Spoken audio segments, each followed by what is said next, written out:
Bonjour et bienvenue dans ce petit magazine que j'aurai le plaisir de vous présenter 2 fois par mois. Un magazine consacré essentiellement au Trièves.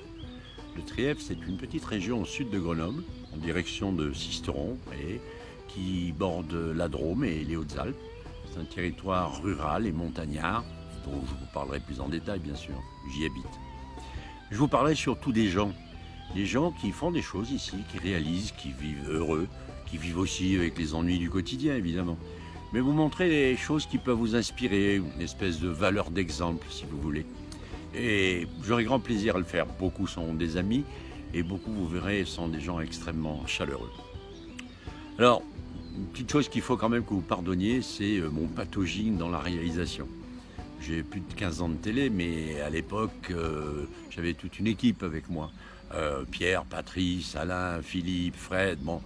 Tandis que là, lorsque Patrice Caillé m'a proposé de faire ce magazine, il m'a dit « Oui, mais là, t'es tout seul, camarade. » Ah bon, grande hésitation. Il me dit « Oui, mais tu sais, Claude Lelouch a fait son dernier film, pas mal, avec un iPhone, donc tu dois pouvoir y arriver. » Alors je me suis lancé, j'ai sauté dans l'iPhone, j'ai pataugé, ça c'est clair. Alors là c'est un numéro 0, pardonnez les maladresses, je ferai des progrès, oui, de plus en plus. Mais bon, j'apprends. À 72 ans, c'est sympa d'encore apprendre. Alors, dans ce magazine, vous allez voir différentes séquences. Et à chaque fois, je vous en présenterai un sommaire. Par exemple, cette fois-ci, vous allez voir une interview de Anne Benoît-Janin, qui a réalisé un film sur les femmes népalaises qui sont allées au sommet de l'Everest et qui, grâce à ça, par ça, ont acquis au Népal une dignité, une existence, une présence que la société népalaise ne leur donnait pas jusqu'à présent. Donc vous verrez son interview avec un extrait de ce film. En deuxième partie, vous aurez mon interview à propos d'un système, j'aime pas le mot système, à propos d'une initiative qui se crée et qui vise à ramener les gens qui restent longtemps au chômage, le chômage de longue durée. La moyenne, paraît-il, est de 54 mois, vous vous rendez compte ? C'est d'essayer de bâtir quelque chose qui peut redonner à ces personnes une existence, une dignité. Ça s'appelle Territoire zéro chômeur de longue durée et ça vous sera expliqué tout à l'heure, mais expliqué de manière très compréhensible. Vous allez voir, c'est très facile à piger. Troisième partie, vous aurez un petit agenda. Alors, je ne vais pas faire toutes les dates de l'été, mais vous donner quelques points essentiels. Et puis à la fin, pour se quitter, on fait une petite fête de la musique ici dans mon village, à Trémini. Ça s'est passé au bar-restaurant du village, le Trem. Et bon, vous finirez un petit peu avec de la musique anachronique, puisque c'est la musique sud-américaine, mais que c'est pas vraiment de la musique du Trièves. Alors, allons-y, on embarque. Ah oui, avant d'embarquer, j'allais arrêter la caméra.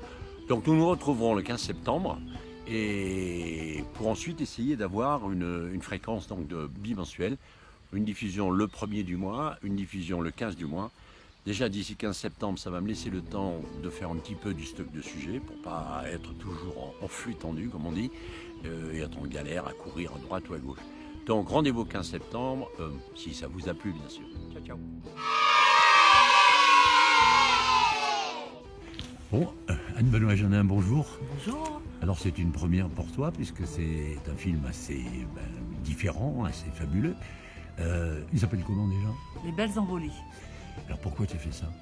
Parce qu'en fait, d'abord, je suis toujours depuis plusieurs années intéressée par la cause des femmes et que d'autre part, je vais au Népal depuis des années parce que je suis mariée à Jean-Michel Asselin qui m'emmène régulièrement au Népal et que j'étais très intéressée par ces femmes qu'on voit qui sont chatoyantes, souriantes, etc. Et j'avais un projet de faire un film avec une Népalaise qui parlait très bien français, mais bon, ça n'a pas marché et l'idée m'est venue de faire un film sur ces femmes qui font l'Everest et qui en fait entraînent tout le monde, toutes les femmes. Les autres femmes, toute proportion gardée, dans un processus d'émancipation. Voilà. Ça les fait exister, quoi, quelque part. Elles ne sont pas simplement à la cuisine à faire le ménage, quoi. Comme le foot en France, joue la Coupe du monde de foot féminin, et ben c'est un modèle. Elles servent de modèle et elles sont innovantes, elles sont originales, elles sont impressionnantes. C'est étonnant de voir quelle modernité elles ont. Et au Népal, elles poussent les femmes vers le haut. Parce qu'en fait, au Népal, il faut savoir une chose, c'est que la femme, elle naît pour avoir des enfants, se marier, avoir des enfants et c'est tout. Ouais. Elle n'est rien, elle n'a pas de citoyenneté, si son mari, sa citoyenneté passe par son mari et son père. Ouais. Donc en fait, elle n'est pas grand-chose. Et si elle est pauvre en plus, elle vit dans une ethnie où la femme n'est pas beaucoup de valeur, Oui. et ben, du coup, c'est terrible pour la femme. Donc le fait de monter au sommet de l'Everest, c'est quelque chose qui tout d'un coup en fait des stars et qui tire les autres femmes, quoi. Exactement, tout simplement. Il y en a combien qui sont allés au sommet de l'Everest? Il y en a une trentaine. Ah, quand même. Oui, tout à fait. Ouais. Bah oui, de plus en plus. Alors, Ouais, c'est ouais. amusant parce que maintenant, c'est la première journaliste, la première Nawar qui a fait l'Everest, la première Nawar qui a fait l'Everest par le versant Tibet. Sans oxygène, Voilà. machin. Mais Ouais. du coup, ces femmes qui, à un moment, ont bravé quand même leur famille. Hein. Elles sont opposées à leur famille. Elles ont eu le courage de dire je fais ça quand même. Elles l'ont fait parfois en cachette.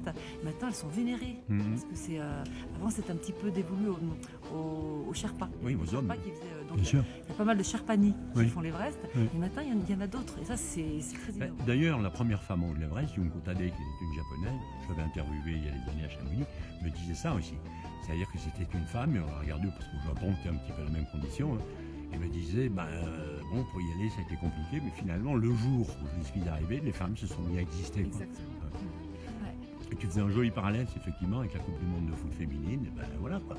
Bon, les femmes, vous existez, heureusement, sinon, on ne serait pas là non plus. Voilà. Donc, ce film, tu vas le présenter. Ici, c'est la première. C'est une première, d'accord, avant-première. Il n'est pas encore tout à fait achevé. D'accord. Voilà, c'est un peu un test. Et la première sera où? La première sera à Ajaccio, Oui. le 11 octobre. Mmh. Voilà. Et puis après, il va passer au Grand Bivouac, le 17-18 octobre, je ne sais plus très bien, je sais pas. Voilà. Albertville, hein? À Berlin. Et Oui. puis après, en fait, on n'a même pas encore. Il n'est même pas encore sur le site du Feu d'Acide parce qu'il a reçu le soutien du Feu d'Acide. Oui. Donc il est sur le site, mais il n'est pas sorti encore et il est déjà prisé, il est déjà demandé, donc on est ravis. Bon, ben, Il faut de toute dire une façon, chose, c'est que c'est quand même un petit peu dans l'air du temps, les femmes. oui, tout à voilà. fait. Donc on est. Puis l'Everest aussi, parce que bon. Hein? Ça fait des années que je travaille la question quand même. Hein. Donc j'ai fait un film avant sur les bergères et voilà, oui, c'est pas nouveau mon intérêt pour les femmes. Donc, on arrivera à connaître un peu les dates de diffusion à travers toute la France. Tu vas nous donner un petit extrait qu'on va pouvoir diffuser juste à la fin de cette interview, puisque c'est la première interview pour ce magazine du Trièves, les enfants. Ouais. Je suis la marraine, on va dire. Oui, on va dire ça. Ouais. Merci Anne, à bientôt. À bientôt. Ciao.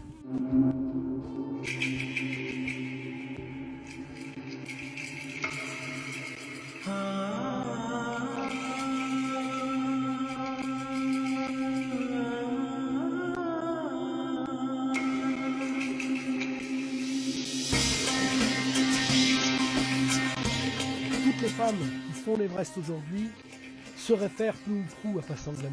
Elles savent bien qu'elle a brisé quelque chose, elle a brisé une chaîne et qu'aujourd'hui elles peuvent franchir cet espace et être libres à leur tour et gravir des sommets. Pas simplement des sommets de montagne, mais des sommets dans la société, des sommets dans leur vie intime.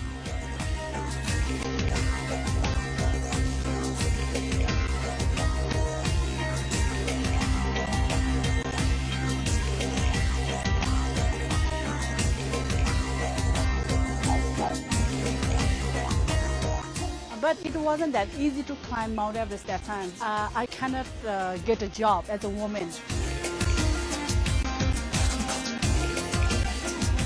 14, 15 years ago, it is not normal for the women to do like outdoor jobs, and to do adventures.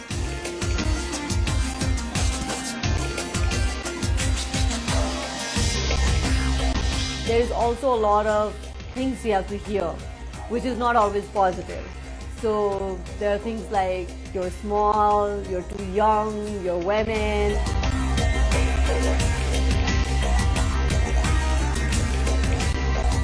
If we can do Mount Everest, we can do everything in our life.